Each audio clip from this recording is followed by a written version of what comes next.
لہم قلوب لا یفقہون بہا، یہ جو تمہارا دل ہے نا، یہ صرف دھڑکنے کے لیے نہیں ہے، یہ خون سپلائی کرنے کے لیے نہیں ہے، اس کا کچھ اور بھی کام ہے۔ اللہ فرماتا فی قلوبہم مرض فزادہم اللہ مرضا، یہ پھر فرمایا وَلَهُمْ أَعْيُنٌ لَا يُبْصِرُونَ بِهَا، ان کی آنکھیں ہیں، یہ ان چیزوں کو جو اس کی ذمہ داری بنتی تھی بحیثیت خلیفۃ الارض، یعنی انی جاعل فی الارض خلیفہ، کہ میں اس زمین میں اپنا نائب بنا رہا ہوں، یہ جو ہتھیار تھے دیکھنا سننا اور بولنا سونگنا اور سمجھنا، یہ ساری چیزیں اس کو دی تھیں کہ یہ اپنی حدود کو پہچانے، اپنی ضروریات کو پہچانے، اپنے مالک کو پہچانے، اپنی ضرورتیں پوری کرے۔ اگر کسی کو علم دیا گیا ہے تو اس علم کی روشنی میں دوسروں کو فائدہ پہنچائے۔ اب کہا کہ اولئک کالانعام بل ہم اضل، یہ تو چوپائے ہیں بلکہ ان سے بھی گئے گزرے ہیں۔ دیکھیں چوپایوں کو دیا ہے لیکن چوپایوں کو نائب نہیں بنایا، چوپائے کو پہرے داری کی ذمہ داری نہیں دی، اس کو اسلحہ نہیں دیا۔ اگر اس کی آنکھ ہے تو اس کی اپنی ضرورتیں ہیں۔ اب گھروں میں بہت سارے لوگوں نے لائسنس لے کے، گورنمنٹ سے لائسنس لے کے اپنے گھروں میں اسلحے رکھے ہوئے ہیں اور اپنے بچاؤ کے لیے بہت ساری تدبیریں کرتے ہیں، وہ اسی حد تک ہے۔ لیکن اگر ایک سرحد پر کھڑا فوجی سپاہی وہ غفلت برتے اور دشمن کی فوجی اندر آ جائیں تو وہاں گائے بیل بھینس بھی ہوں گے۔ اگر وہ گائے بیل بھینس دیکھتا ہے، وہ صرف اتنا دیکھتا ہے اس کی وہ چارہ کہاں سے چلے گا، اپنا راستہ کیسے دیکھے گا اور اپنی ضرورت کو کیسے دیکھے گا، اس کا کام صرف اتنا ہے۔ اس کی ذمہ داری نہیں ہے کوئی بارڈر پار کر کے آتا ہے، سرحد کو فرلانگتا ہے یا قومی طور پر کسی جرم کا ارتکاب کرتا ہے، اس سے پرواہ نہیں ہے۔ اسے وہ کوئی مسلمان پالے تب کوئی پرواہ نہیں ہے، کوئی ہندو سکھ عیسائی پالے دہریا پالے کوئی بھی پالے، اور اگر کوئی نہیں بھی پالتا اسے کھلا چھوڑ دے، وہ جنگل میں اپنی ضرورت کی چیزیں دیکھے گا، درختوں کے پتے کھائے گا، چارہ کھائے گا، گھاس پھوس کھائے گا، اپنی زندگی گزار لے گا۔ لیکن انسان ذمہ دار ہے، اس کا جرم بڑا ہے۔ فرمایا کہ یہ جو سننا دیکھنا اور یہ دل کا ہونا یہ جانوروں کو بھی ہے، لیکن ان کی ذمہ داری اور ان کا مرتبہ اور ان کا جو بنانے کا مقصد ہے وہ اسی حد تک ہے۔ اللہ فرماتا ہے والخیل والبغال والحمیر لترکبوها زینہ، یہ گھوڑے گدھے یہ خچر یہ تمہارے مال برداری کے لیے ہیں، تمہاری ضروریات کو پورا کرنے کے لیے ہیں، تمہاری شان و شوکت بڑھانے کے لیے ہیں۔ زینہ کہ اس کے پاس اتنی گائے، اس کے پاس اتنی بھیڑیں، اس کے پاس اتنے ڈیری فارم ہے، اس کے پاس اتنا مال ہے، یہ اثاثے ہیں، مقصد نہیں ہے۔ اگر کسی کے پاس گائے بیل بھینس نہیں ہے، سونا چاندی روپے پیسہ ہے تو وہ بھی صاحب حیثیت ہے۔ اگر کسی کے پاس سونا چاندی روپے پیسہ نہیں ہے، گائے بیل بھینس بکریاں ہیں اور گھوڑے خچر ہیں، وہ بھی اثاثہ ہے، بات برابر ہے۔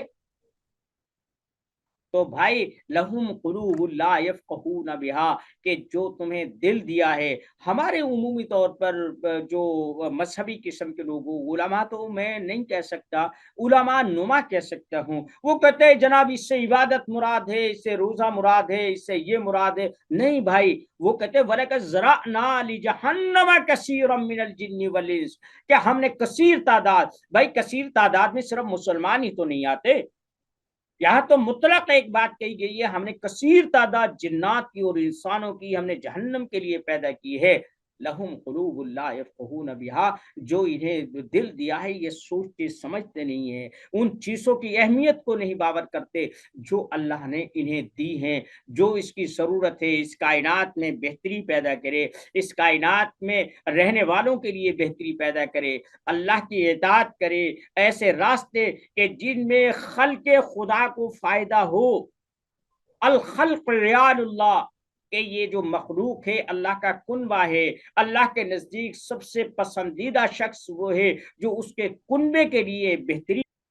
اب آپ سمجھے لہم قلوب لا یفقہون بہا ولہم اعین لا یبصرون بہا ولہم آذان لا یسمعون بہا، یہ کیا ہے؟ عبادت کا ان سے کوئی تعلق نہیں ہے۔ ہمیں ہر چیز جو بھی قرآن کی آیت ہے وہ عبادت میں گھسیڑ دی گئی ہے. میں عبادت کا مخالف نہیں ہوں، الحمدللہ میں اتنا ہی مسلمان ہوں جتنا کہ کوئی بھی ہو سکتا ہے، لیکن اس کی غلط تعبیر، غلط معاملات، اس سے میں اتفاق نہیں کرتا. یہ کائناتی رموز ہیں. ایک نیک آدمی، جو بھی کوئی آدمی نیک کام کرے، انسانیت کی فلاح کے لیے کرے، کسی بھی مذہب، کسی بھی طبقے کو، کسی بھی فرقے، کسی بھی ملک اور قوم سے تعلق رکھتا ہو، وہ محسن انسانیت. یہ قرآن کریم یہ صرف جہنم اور دوزخ کا حساب کتاب نہیں ہے، یہ دنیا ہے. اب دیکھیں نا، ہم یعنی معکوس الٹی سوچ کے مالک ہیں. اب رمضان شروع ہوتا ہے، ہر آدمی کہتا ہے جنت کو خوشبو کی دھونی دی جاتی ہے، جنت کے دروازے کھول دیے جاتے ہیں، اور بھائی جہنم کے دروازے بند کر دیے جاتے ہیں، شیطان باندھ دیا جاتا ہے. لیکن مجھے ایک بات بتاؤ، جنت کے دروازے کھلے ہوں یا بند ہوں، جب تک ہم مریں گے نہیں وہاں کیسے پہنچیں گے؟ اب مجھے اس کا کیا فائدہ ہے؟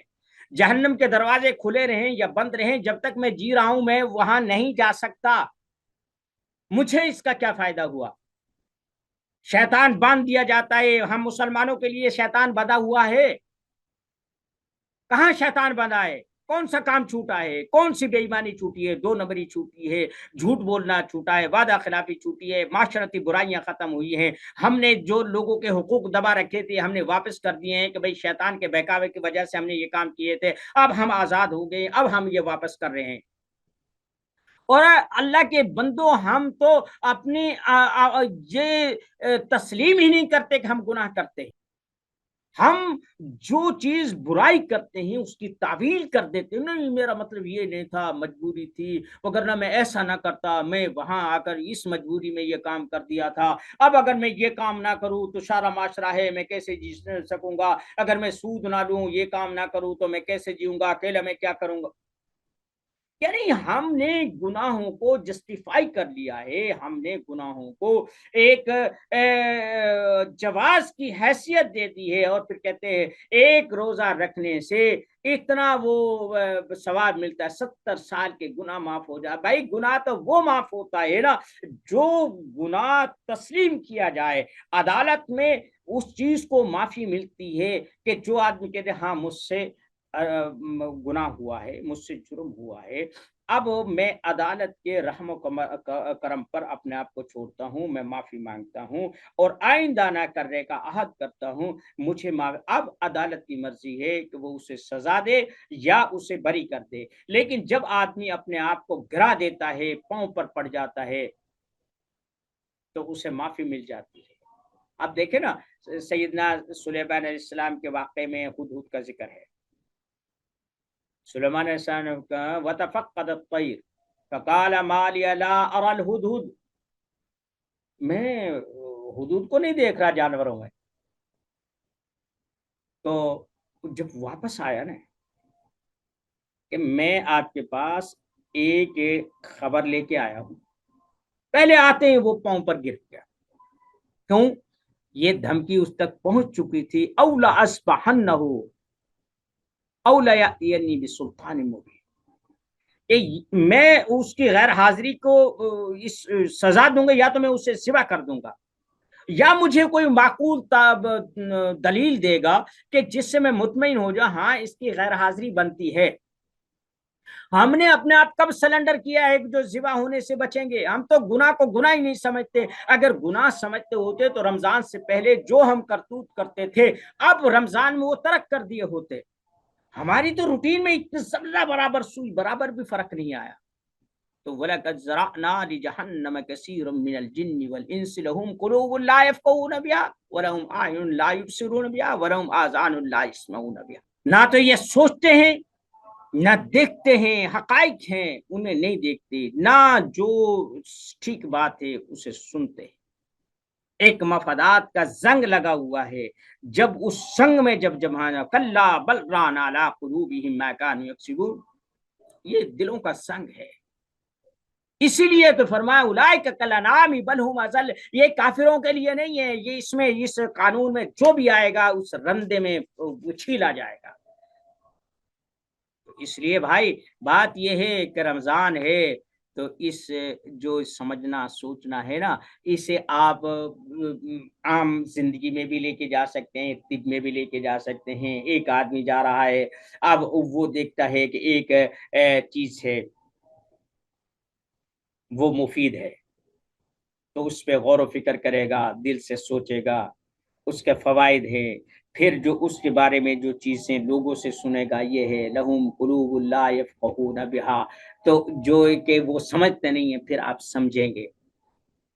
پھر جب ایک ردی میں پڑی ہوئی چیز، ایک کوڑا کرکٹ میں اگی ہوئی جڑی بوٹی جب آپ پرکھیں گے اور اسے انسانیت کی خدمت کے لیے اس کی جو خاصیت ہے، اس کے جو اثرات ہیں، اس کے فوائد ہیں اور اس کے چھپے ہوئے جو راز ہیں، اگر آپ کی وجہ سے یہ نہیں کہ وہ آپ نے نہیں، وہ پہلے سے موجود تھے لیکن ظاہر ہونے کا سبب آپ بنے ہیں، تو آپ اس کا مطلب ہے کہ آپ خلق خدا کی رفع رسانی کا ایک ذریعہ بنے، تو اس لیے آپ نے اس دل کا استعمال کیا، اس آنکھ کا استعمال کیا، اس کان کا استعمال کیا۔ جب آپ نے یہ کام کیا تو پھر آپ نے اس کا حق ادا کر دیا۔ یہی قرآن ہے، ہدایت ہے، نبی ہیں، رسول ہیں، اللہ ہے، کائنات ہے، یہ ساری چیزیں ہیں۔ یہ جب تک یہ تین خواص جو انسان کے ہیں، سمجھنا، سننا، دیکھنا، اس وقت بولنا تو بعد کی بات ہے، بولا تو اس وقت جاتا ہے جب کوئی دل میں کوئی خیال آئے، کوئی کان سے بات سنی ہو، کوئی آنکھ سے دیکھی ہو، پڑھی ہو، تبھی تو زبان بولتی ہے۔ زبان کا تو ذکر ہی نہیں ہے، یہ تو وہ ہے کہ جن کے بغیر ہمارا گزارا نہیں ہے۔ تو اس لیے میاں قرآن کو پڑھو، سمجھو، اور ایسا نہ ہو کہ ان کا استعمال نہ کر کے اس جرم کا ارتکاب کرو کہ جو جس کے بارے میں فرما اولئک کالانعام بل هم اضل، یہ تو جانور چوپائے ہیں، ان سے بھی گئے گزرے ہیں، وما علینا الا البلاغ۔